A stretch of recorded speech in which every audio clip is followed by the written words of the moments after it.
भारत के सबसे बड़े आईपीओ में से एक बहुत जल्द आ सकता है और ये आईपीओ उन चुनिंदा कंपनियों में से एक का है जिसे ज़ीरोधा के फाउंडर नितिन कामत ने कैश मशीन कहा है। आप समझ गए होंगे मैं किसकी बात कर रहा हूं। मैं बात कर रहा हूं नेशनल स्टॉक एक्सचेंज यानी एनएससी के आईपीओ की, जिसकी तैयारी काफ़ी ज़ोर शोर से चल भी रही है। लेकिन इस आईपीओ के आने से ज़्यादा चर्चा नितिन कामत के उस बयान की हो रही है जिसमें उन्होंने एनएससी को सिर्फ एक सफल कंपनी नहीं बल्कि कैश जनरेशन और डिस्ट्रीब्यूशन मशीन बताया है। यानी एक ऐसी कंपनी जो ना सिर्फ लगातार भारी मात्रा में पैसा कमाती है बल्कि उस कमाई का बड़ा हिस्सा अपने शेयरधारकों को वापस लौटा देती है। ऐसे में सवाल उठता है कि आखिर एनएससी में ऐसा क्या खास हो रहा है या क्या खास है कि भारत के सबसे सफल ब्रोकरेज फाउंडर्स में से एक इसे इतना मजबूत बिजनेस मॉडल मानते हैं। तो चलिए समझते हैं हम भी। सबसे पहले ये समझते हैं कि एनएससी आखिर करती क्या है। जब भी आप ज़ीरोधा, ग्रो, एंजल वन या किसी दूसरे ब्रोकर के जरिए शेयर खरीदते या बेचते हैं तो आपका ऑर्डर लास्ट में यानी आखिर में एनएससी या बीएसई जैसे स्टॉक एक्सचेंज तक ही पहुंचता है। यानी एनएससी वो प्लेटफॉर्म है जहां भारत के करोड़ों निवेशकों और ट्रेडरों के सौदे पूरे होते हैं। हर ट्रांजैक्शन पर एनएससी को फीस मिलती है। इसके अलावा IPO listing fees, market data services, clearing service और डेरिवेटिव ट्रेडिंग जैसी कई एक्टिविटीज़ से भी एनएससी की कमाई अच्छी खासी हो जाती है। अगर नंबर में देखा जाए ना तो एनएससी की FY26 में कुल आय लगभग 18,713 करोड़ रुपए रही है। एनएससी का ऑपरेशनल रेवेन्यू करीब 16,601 करोड़ रुपए रहा है। FY26 में एनएससी का नेट प्रॉफिट 10,302 करोड़ रुपए रहा है। आसान शब्दों में कहूं तो कंपनी के हर 100 रुपए कमाने पर लगभग 53 रुपए सीधा मुनाफे में बदल रहे हैं, यानी लगभग 53% नेट प्रॉफिट मार्जिन। ये भारत की ज्यादातर बड़ी कंपनियों से कहीं ज्यादा है टेक्निकली अगर देखें तो। और जानते हैं एनएससी ने FY26 में लगभग 8,660 करोड़ रुपए डिविडेंड के रूप में बांट दिए, यानी कमाई का करीब 84% हिस्सा शेयरधारकों को लौटा दिया गया। आईपीओ और नई लिस्टिंग से एनएससी ने FY26 में 352 करोड़ रुपए कमाए, जो पिछले साल से 12% ज्यादा है। यही वजह है कि चाहे बाजार ऊपर जाए चाहे बाजार नीचे जाए, अगर लोग ट्रेडिंग कर रहे हैं तो एनएससी की अर्निंग जारी रहती है। नितिन कामत के अनुसार एनएससी की सबसे बड़ी ताकत इसकी कैश जनरेशन कैपेबिलिटी है। यही कारण है कि कामत इसे कैश मशीन कहते हैं। भारत में बहुत कम कंपनियां ऐसी हैं जो लगातार इतना बड़ा प्रॉफिट कमाने के साथ साथ उसका इतना बड़ा हिस्सा डिविडेंड के रूप में शेयरधारकों को बांट देती हो। और इस कमाई के पीछे है एनएससी का शानदार बिजनेस मॉडल। जी हाँ, इनका जो बिजनेस मॉडल है वो वाकई कमाल का है। दरअसल ज़्यादातर कंपनियों को क्या करना पड़ता है? ज़्यादातर कंपनियों को ग्रोथ के लिए नई फैक्ट्रियां लगानी पड़ती हैं, नए ऑफिसेस खोलने पड़ते हैं और बड़े बड़े कैपिटल एक्सपेंडिचर्स करने पड़ते हैं, लोगों को हायर करना पड़ता है काम करने के लिए। लेकिन एनएससी का मॉडल टेक्नोलॉजी ड्रिवन है।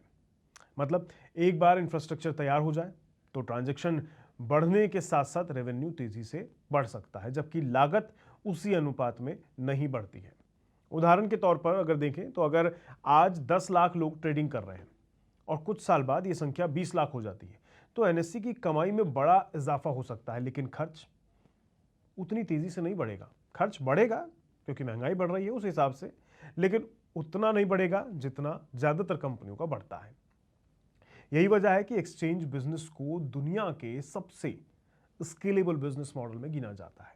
एनएससी की एक और खास बात है वो ये कि एनएससी अपने एक्स्ट्रा कैश का इस्तेमाल दूसरे कारोबारों में नहीं कर सकता, जैसे कि सामान्य कंपनियां आमतौर पर करती हैं। स्टॉक एक्सचेंज पर रेगुलेटरी रिस्ट्रिक्शंस लागू होते हैं और उन्हें सीमित दायरों में रहकर एनएससी को काम करना पड़ता है। इसलिए बाकी कंपनियों के कंपैरेटिवली एनएससी काफ़ी अलग तरीके से काम करती है।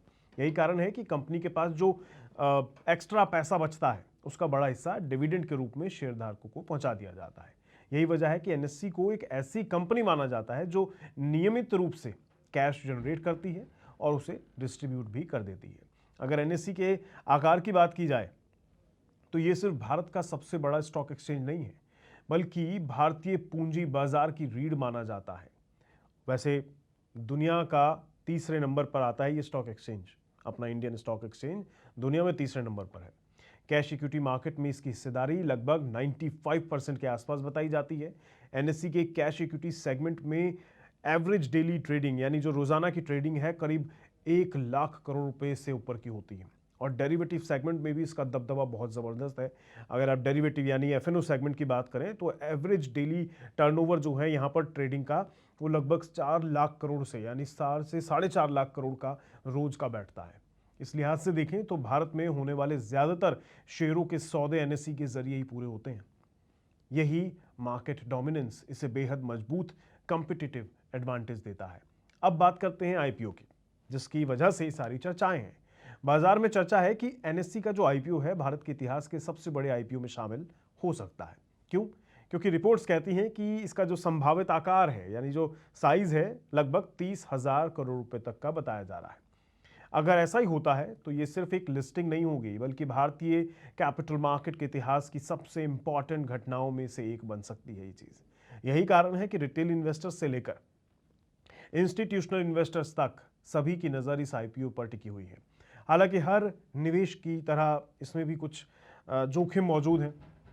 एनएससी की कमाई काफ़ी हद तक ट्रेडिंग एक्टिविटी पर निर्भर करती है। अगर बाजार में लंबे समय तक सुस्ती रहे या ट्रेडिंग वॉल्यूम में गिरावट आए तो रेवेन्यू ग्रोथ भी प्रभावित हो सकती है।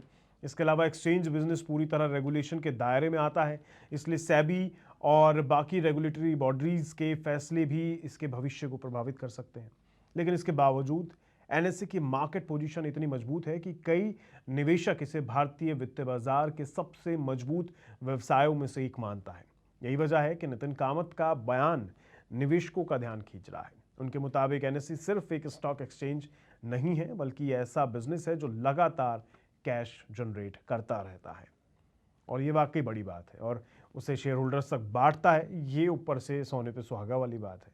और शायद यही कारण है कि जैसे जैसे आईपीओ की तैयारी बढ़ रही है आगे, वैसे वैसे एनएससी को लेकर उत्साह भी लोगों का बढ़ता जा रहा है।